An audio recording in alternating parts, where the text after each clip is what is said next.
Hi, welcome back to CPA Chanda Pays Attention. And today we're going to explore the essence of beauty. I thought that it was timely seeing as this is the second time y'all are seeing me. Which again, this also might also be the last time. I don't know if I can do YouTube anymore. It's kind of a lot. Without you losing sight of reality, I'm your host, Chanda. And today we're going to be paying attention to the important question of can we afford the beauty and luxury that we crave? Whether it's splurging on designer bags, whether it's that dreamy skincare routine or a 5-star vacation. And I feel like it's actually, I'm going to segue for a little bit. Someone pointed out how like the millennial or like the millennial way of showing wealth is travel. So you just get people who are like, let me show my wealth. I can travel to this place every now and again. When like our predecessors, I don't know who the older generation, like the boomers. I don't know who the ones in between, because I feel like it can't just be millennial boomers. I can't remember right now. You're like, I know. Anyway, the ones in between, it was like, buying a big house and having like cars and everything. But like, that's not how like the current generation, like millennial Gen X shows wealth. It's travel, which I thought was a really interesting conversation, but not enough to do a podcast on. So we're going to talk about beauty because it's a bigger topic. So whether it's splurging on all these things, when does influence and indulgence and excess become impractical? Well, first, let's talk about why we're so drawn to the beauty and luxury in the first place. Because I think luxury at first, it's not just about like the item. Luxury, it gives you a feeling, that nice feeling of power, success, self-care. Ooh, I'm so healthy. And there's just a sheer joy about it. You don't see anyone being like sad and rich, except like Kanye, I guess. Just like he's having such a hard time with his wealth and just super access to healthcare and anyone he wants. Just having a hard time. I'm kidding. He's actually having a hard time. I don't know what's going through, but he ain't having the greatest time. Anyway, there's this also a beauty in craftsmanship, like the way things are created. A lot of my friends are getting married, and I get to watch them pick rings and like go to wedding places. And sometimes you just go some places because it's like really fancy, as opposed to you can actually afford that ring. And it's really cool to see how luxury items often represent this sort of artistry and this attention to detail and this focus. So like if you get like what's that designer bag? I can't remember the name of the bag. I can't remember it. It's not like a Teflon. Birkin, that's it. Birkin bag. If you get, sorry, monkey, that's my dog. If you get like a Birkin and everything, each one is supposedly like individually made, so you can't get like an exact replica. So it's like handcrafted. There's this extreme attention to detail. Buying something high end usually has this like focus on it, like someone put care into it, as opposed to like, the way they like use child labor to make Nike sneakers. And I know what you're thinking. Nikes are really expensive. They are, but they're not luxury. It's for the common man who does sports and who also just likes wearing them to school. Because I feel like everyone on my school campus wore Nike exclusively, which is, again, another story for another time. So when you're buying something high end, it's more than it just being expensive. It's an investment into something that's has the appearance of meaning. It's a meaningful thing. But there's a catch. Is all luxury created equal? What about fast luxury? Like the Sheins and the, what's the other one? Timu and all the, is it Shein? I hear people say Shein. To me, it looks like Shein. I don't know. Anyway, it's fast luxury where there's an appearance of Fashion Nova. There's an appearance of excellence, but it's like ever changing, and there's no consistency to it. There's no like classy elegance and this old time boating look. I don't even know where I'm getting this accent from. I don't know. I will put it away. I'll do my best. I'm having a fun time. We're all having a good time here. Time of our lives. So things that look elegant but lack lasting value, where you're like, this shoe has 4 walks in it, and that's why it is $4. I have a friend who priced stuff like that, where she's like, if I can get as many dollars in use out of it, it was worth the original price. I was actually looking at some earrings I bought from Shein. I'm telling you, the color of green that they are now, I was scared to put them in my ears. I threw them away. The Lord convicted me. But I was tempted. For a second, I was like, but I mean, you can't see the gangrene, like it's not gangrene. It's just gross anyway. But anyway, blah, blah, blah, blah. This classic trendy versus timeless debate, it's something definitely that we should all be attempting at least to unpack. So in order to explore where we are now, as I've always said, sometimes to go forward, you have to go all the way back. Beauty and self-care and this concept of elegance, it goes all the way back 4,000 years, like before Jesus. I know sometimes you guys get shocked that we have times before Jesus. They were a good couple thousand years before that man came along and changed all our lives. But luxury and this concept of looking better and elegance and all that actually goes back to ancient Egypt, is as early as they can trace it. I'm quite sure like Eve tried to, pop a little some in, like I don't think, I think they've just always been like this, elegance. Just this, I can look better than my peers things. As long as there's been more than one person on earth, I truly believe that.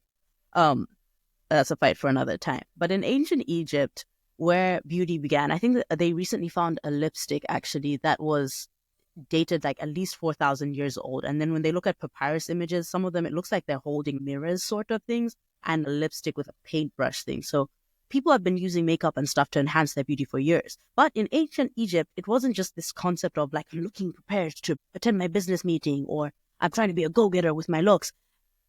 Beauty was almost a religious concept. So we have stories like Cleopatra, who would bathe herself in milk to maintain the skin radiance, and she would put like kohl eyeliner. It wasn't just like an aesthetic choice for her, though. These were things that had spiritual and practical purposes as well. So when you put like black under your eyes, or where footballers wear the lines under their eyes, it's to protect your eyes from harsh sun. It has a reflective or doesn't absorb heat because it's black type of thing. But there's a science behind it as well. So when it comes to makeup, when did it become luxury? Because pharaohs also didn't hold back when they were building those pyramids. I know there's some people who strongly believe in aliens who are going to come and fight me. Some of you have already met me in the streets and I've been shocked.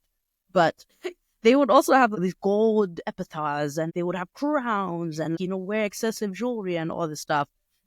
Jewelry and all these things, there's a lot of religion built into it, but these intricate jewelry patterns and wealth and clothes and everything, it symbolized power and wealth and divine connection as well, was very important. Like pharaohs weren't just the king or the man or whatever, they were a god on earth. There was a divineness about them, so they had to have the rarest stuff on them. You move forward to ancient Greece and Rome, and I know everyone out there wearing togas and everything, and it doesn't look as excessive as the Egyptians, but when they had their essence of beauty, it was about balance and symmetry. So you had this kind of harmony that you see in their sculptures where the wealthy would indulge in luxuries like marbles and like, villas, and they would feast on exotic flavors. And yes, even the baths, which, I don't know, the idea of like communal baths kind of seems gross to me. It was the ancient equivalent of a spa day, which is getting self-care and everything. So beauty and luxury were a way to showcase status and self-care, which I think is really funny because when you think about how our current elders, not our ancient elders, would show money and cars and, cribs and everything was a really cool thing. And then we have travel and everything. And then you have the beige babes or whatever they call themselves, who just have one color in their homes, or like brown homes and everything. And I feel like we're just doing the same thing in history. Our elders are the excessive Egyptians, and then you have us who are like the nomads, like the Abrahams. The Babylonians, the Persians, we're just going places, we're traveling, we're conquering, we're doing things, but smaller scale. We're going in spirit. And we're just, we're going to smaller areas. And then you have like the generation below us who like, they wear an aesthetic and they're just in their Roman Greek era, which is very, very interesting to see as a pretend historian.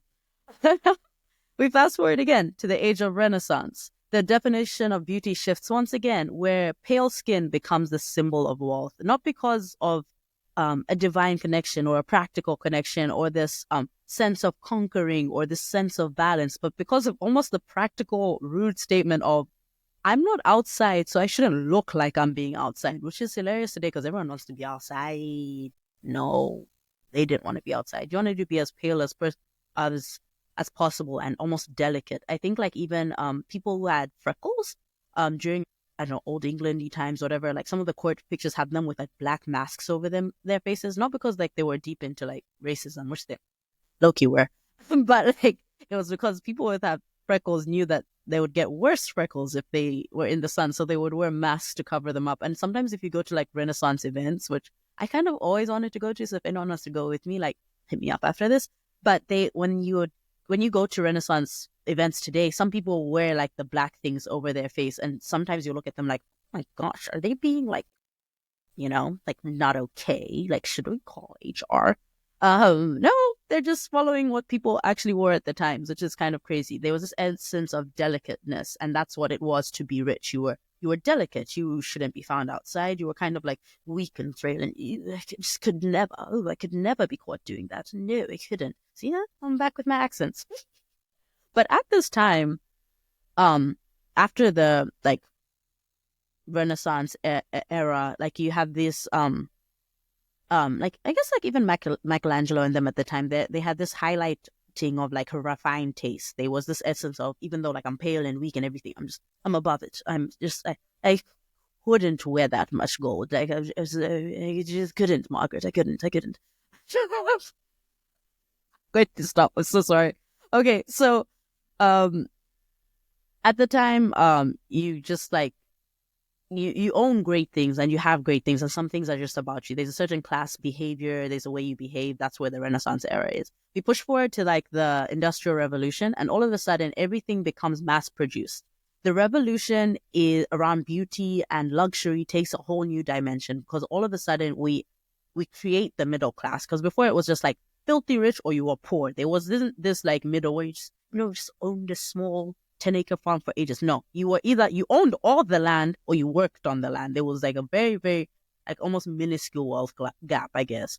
But Industrial Revolution comes along, and I might be wrong. Again, I'm a pretend historian. If you're here for history, go away. We're having a good time. Okay, so now we have this middle class that evolves when the Industrial Revolution comes along, and mass production of luxury happens. Luxury becomes accessible, like stuff like like the Ford cars get like pushed out to like thousands of people and everything. And even though you still have a lot of things that remain tied to societal class, there's very distinct groups. And modern era brands like Chanel, Dior elevate into this like global phenomenon, which like kind of redefines what elegance looks like for the masses. Because not only do we have like more access to it, like you work hard enough, you can afford it. So there's this idea that you can jump the wealth gap with hard work, so you have access to these new beauty standards. And so like once you jump there, you have to wear a certain kind of suit, you have to wear a certain kind of clothes, and completely blame the Industrial Revolution if you do blame anything. But I do think that it's really fascinating that through the ages, beauty and luxury have mimicked like society's values and aspirations, whether it's like Cleopatra's rituals, the Greeks' pursuit of symmetry, the Renaissance patronage. These pursuits have always reflected deeper cultural and personal desires and cultural shifts. So let's move forward to like where we kind of are now in society. So we've pushed forward past the Industrial Revolution to where we are kind of now with beauty. So access to beauty right now isn't just about affordability. It's not about like, can I finally jump up to that wealth gap and like live comfortably with my, like my picket fence and my 2 cars and 1 dog, and just happy for myself and God and just all my little family, and it's so cute. It's now about visibility. It's about inclusivity and opportunity. So let's start with the economic aspect, which is where I come in as your favorite accountant. I'm probably not your favorite, but I'm up there. I'm up there. Mm-hmm. Love that for me. So beauty industry generates billions of dollars annually. As we discussed before, it's literally 500 Rihannas, and it's crazy. But much of it caters to a very narrow segment of society, those who can afford it. So some people were like, who was it? I can't remember. Someone became famous and became attractive, like as soon as they became famous. And then there was like this running joke, like, you're not ugly, you're just broke, came along, and now they use it on everybody. I can't remember the first ones, but I remember the first time I cackled. Now I don't laugh that much. I just shake my head and go, it's right. So it's like right now, the beauty industry generates lots of money, but it's like, can you afford premium skincare? So you can afford like CeraVe or whatever, but can you afford like Jisoo and like the fancier names that are up there? Can you afford the upper echelons of the makeup industry? High-end cosmetics, cosmetic procedures. There's a huge shift into like getting surgery to fix it. I watched a TikTok that fascinated me because the girl was only about 18, but super, super rich parents. And she was talking about all the surgery she's done. She had like her jaw done. She had her nose like pushed up and like her lips slightly biggened. And she was like, this was pointing at her chin for those who can't see, like, this is my chin, my jawline. She was pointing at her jawline. She was like, this cost 40,000. She did 10,000 for her eyes. And then she like pulled her forehead up. And I was kind of like, she's like 18. She is 18. I'm just kind of like, I'm not going to even pitch the argument about your brain not fully being there, but I feel like your face for a lot of people just hasn't set in. So some of the stuff when you do it really young, like you don't know how it's going to mess you up in the future. But then again, we have seen Lindsay Lohan and Christina Aguilera and many others make a comeback we didn't see coming. And it's been amazing for them. And I just, love that for them. But we just need to talk about how beauty is now a symbol of privilege, dividing those who can invest in it and those who cannot. And there's also like this weird pretentious group that kind of like, like you can't afford to do the nails, you can't afford to do the lashes, the eyebrows, and afford all the actual makeup that will look as good as these people. Okay, so it doesn't like stop there with the beauty becoming the symbol of privilege. There's a lack of access to beauty products for diverse needs. So I know we had like the body positivity movement, where it's just kind of like, like love yourself as you are. But I do think it highlighted like allowing a lot of people of different sizes and shapes to come forward. It allowed the conversation of how like clothes aren't just made for everyone. Like some are, and they're hella comfortable. Listen to me. I have never owned very expensive jeans. I've owned one pair and I got them by accident.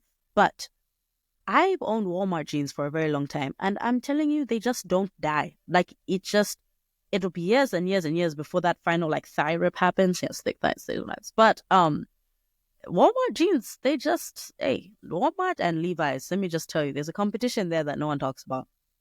No one's talking about it, and I don't want to talk about it either. I want to talk about this thing.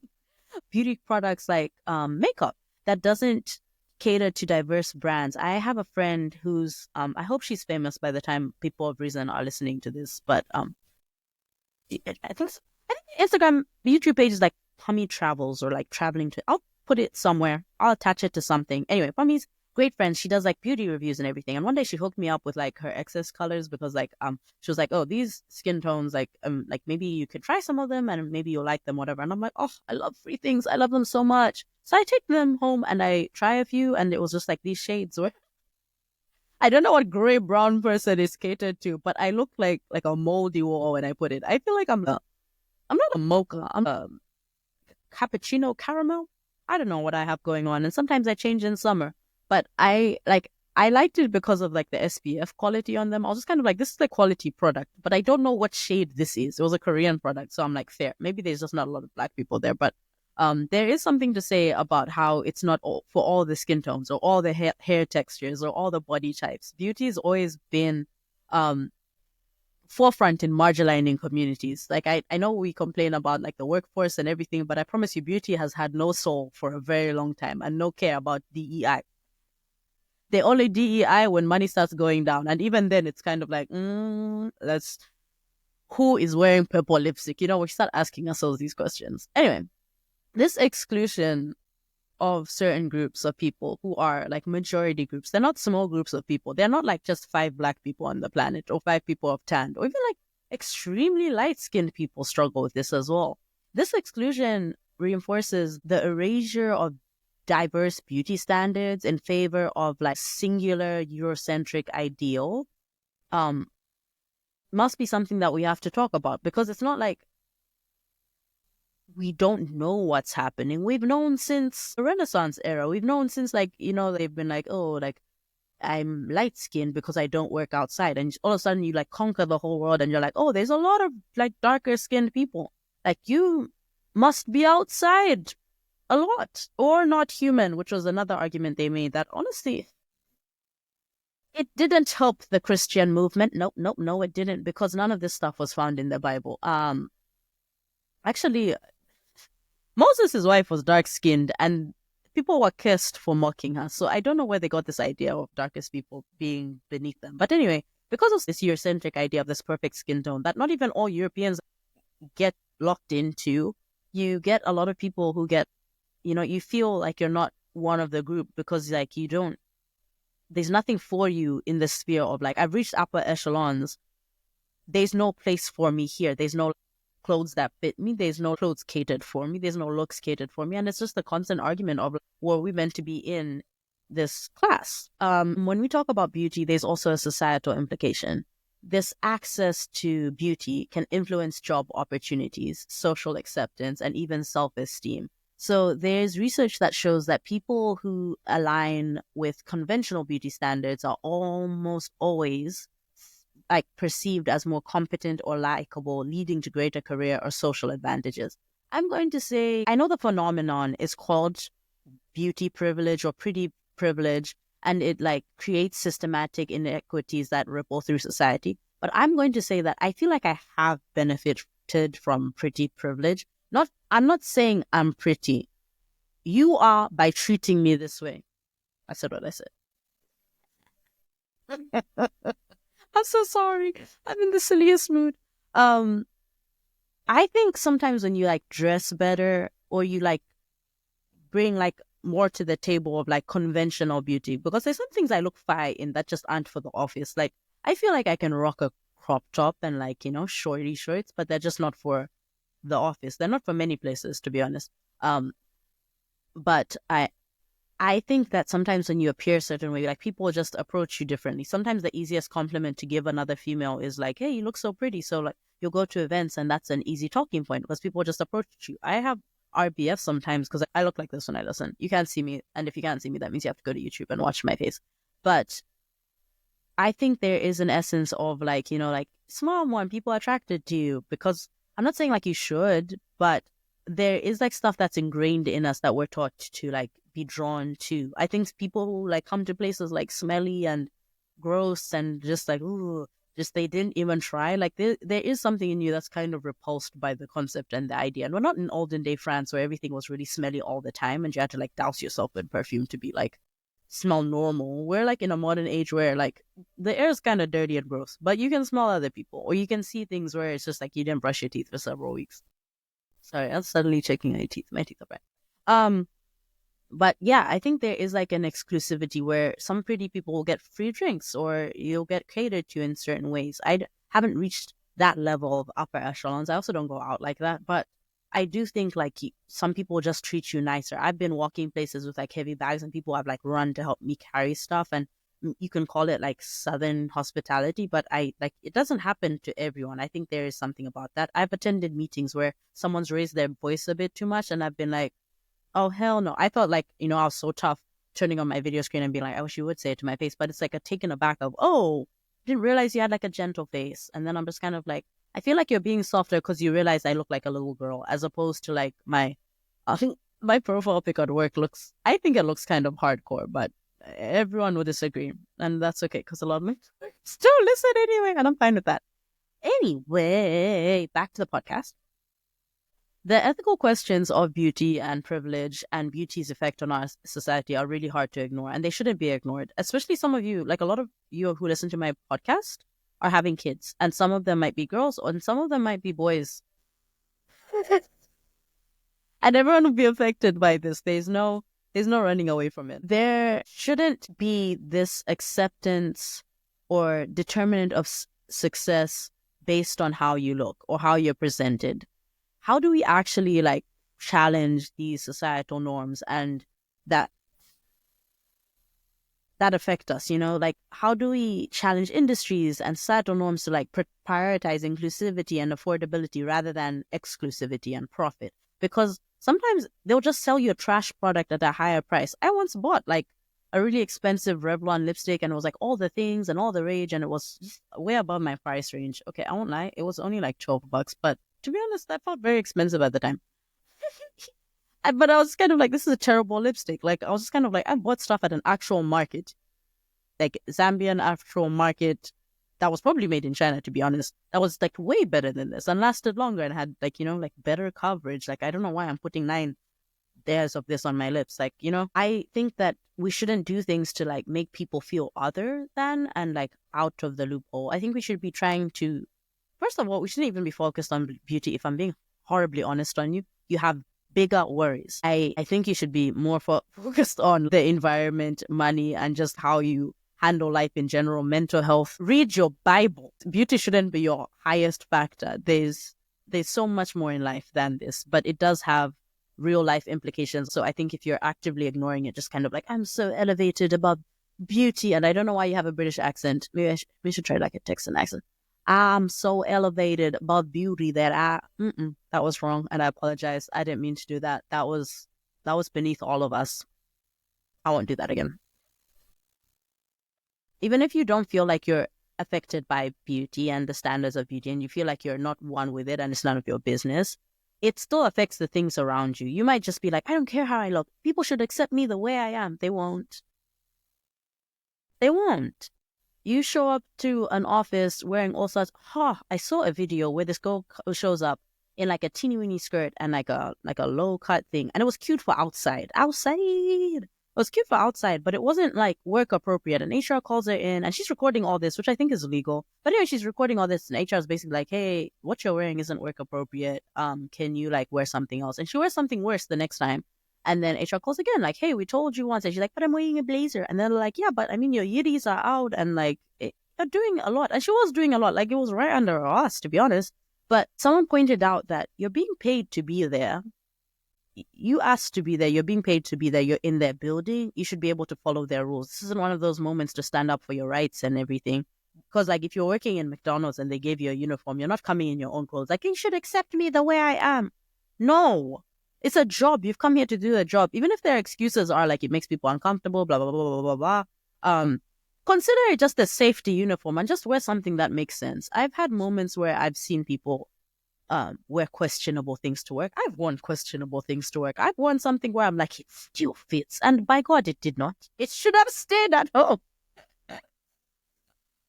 But again, I digress. I think even if you feel like you're above it all, there's still places that are governed by those rules, and some things you just won't be accepted for. Like there's some model roles or some models who like complain about like they don't accept all sizes and everything. And I remember listening to one like designer's excuse for that, which was like we make a certain like style of clothing, and you make the design and you make it one size because you don't know what model is going to like fit into it. Like maybe you design something for a model and you'll like tailor it and fit it a bit when you get the chance. But it's not like they'll just pop anyone on. Like you might just make a number one because it's easier to just do it in one style and it's like one less thing to think about, was kind of like their discussion of it all. I even watched the thing where they make like ballet shoes and they make all sorts of sizes, whatever. But every like professional ballerina knows they have to like hit the shoe and like reframe it for their own particular size if you have the old timey shoes. But there's just certain things where it's just like beauty is just the standard and you can buy in or buy out.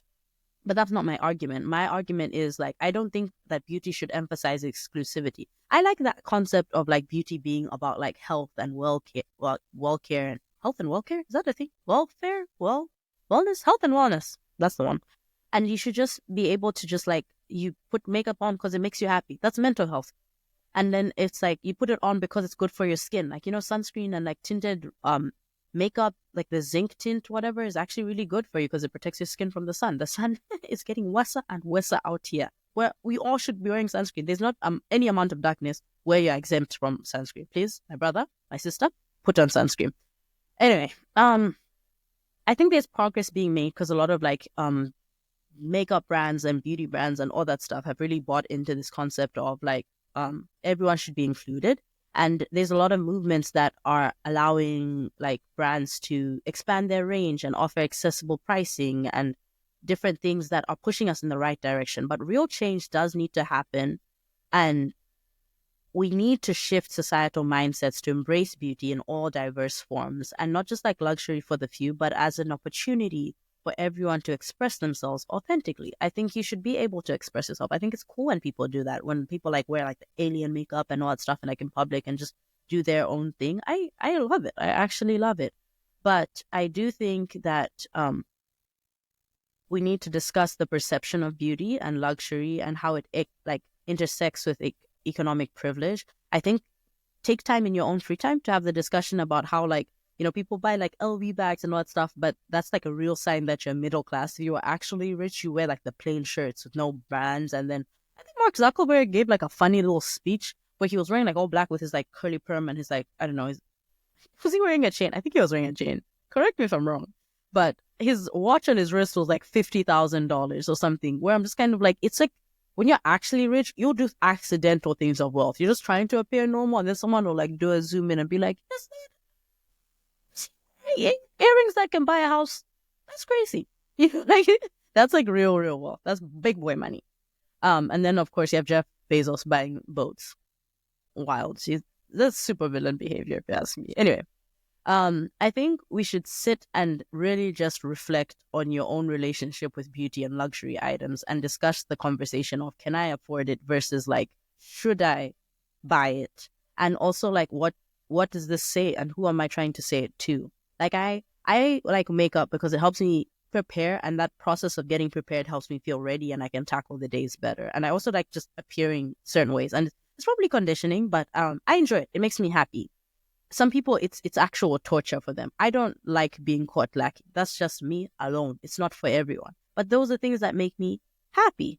But I think I remember there was a point where I was like, oh, I'm doing my nails and my hair and my lashes and blah, blah, blah, blah, blah. And then I was like, but who's going to see me? These things aren't making me happy. I'm exhausted. It took like 3 hours to do lashes, and because of like the way it gets hot here, they'll be out in 2 days. So I was like, that was a waste of money. I realized like nails and stuff, I watched a couple of YouTubes, I could do it myself. I was like, why am I spending money at the salon? And then I started doing it on my own nails and started liking my own fingers again. Sit and talk about your own relationship with makeup. And if you don't have the competency to do that, call me and let's talk about your relationship with beauty and beauty standards, where it's like healthy versus unhealthy. Even just like if you want to look a certain way or fit in certain clothes, is it because of pressure around you, or is it actually something that would make you happy? Is it an actual health thing, or is this just an acceptance thing? We need to talk about like this, where these things intersect.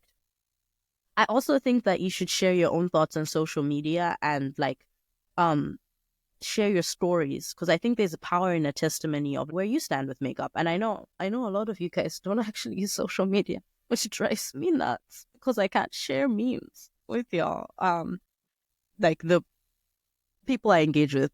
But I think that there's power in your testimony and sharing like your own beauty journey, and I would love to hear it. If you send me a video of you talking about your beauty journey, I promise I'll post it somewhere. And if I don't, it's because I was asked not to, or because I didn't get it. You'll never know. Anyway, signing off. Think about how beauty and luxury show up in your own life. Is it an indulgence? Does it have meaning? Is there a mixture of both? Are you like Roman? Are you Egyptian? Are you like a Renaissance age? And if you are, shame on you, you little priestess. I'm kidding now. Remember, it's not only about material things. It's about what brings you joy and fulfills your unique sense of elegance. Or I don't know what the word would be for men, but I think you guys can have elegance too. I don't think that's like too much of like a blue pill word.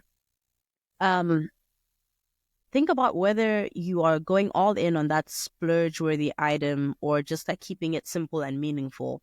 And remember, even in that, it's about what feels right for you. I've never felt right with like the minimalist lifestyle. And I know some of you can see a bit of my bedroom behind. It looks minimalist, but that's just because I'm like bad at thinking in a house. But I'm more of like a fun, like, that's my vibe. I like colors. I like fun things. This idea of keeping everything beige and white would drive me nuts because it reminds me of like a mental asylum. But like for you, that might be peak elegance. For me, it's just it looks so good. I just would lose my little mind inside of it. And I'm not saying that in a judgmental way. One of my friends' houses, I adore it, and I think it looks wonderful and lovely. But when I tried to reimagine my apartment, it was just so much more fun with a bunch of paintings on the walls. But all this beauty and luxury talk is about what feels right for you. It's not about crossing into another echelon, another status, another stratosphere. I think it's about feeling good and being happy. And I think it's okay to afford things. And I think it's okay that you can't afford things sometimes. Just live within your means. Don't try and be anyone that you're not. And if you feel like I am not living within my place of happy, hustle. Earn more money. Don't depend on someone else for more money. Don't marry for wealth. Marry for love. Ish, I'm preaching today. Let me stop before someone makes me a pastor. Okay. And with that, I am going to leave you with those thoughts. Stay elegant, stay classy, stay demure. Remember, you are seen and you are loved, regardless of your status, regardless of how much luxury you have. Thank you for listening. Bye. Final message. Apparently some of you wanted to see Monkey. This is her. She's not happy about being on this chair. Hey, sorry, you're such a good girl. Can you tell everyone to like and subscribe? Can you say like and subscribe? Please like and subscribe so you can get food. Oh, you're so shy. You're so shy, baby. You're so shy, baby. I'm so distracted now. Please like, share, and subscribe. It puts Moxie's food on the table. she will starve if you don't. She sends her love and she asks that you may come see her. So if anything, please just watch the video to the end so you can see Moxie. I promise she will be there. She's like too big. Okay. You are seen and loved by me and Moxie. Bye. Bye. Say bye-bye. Bye.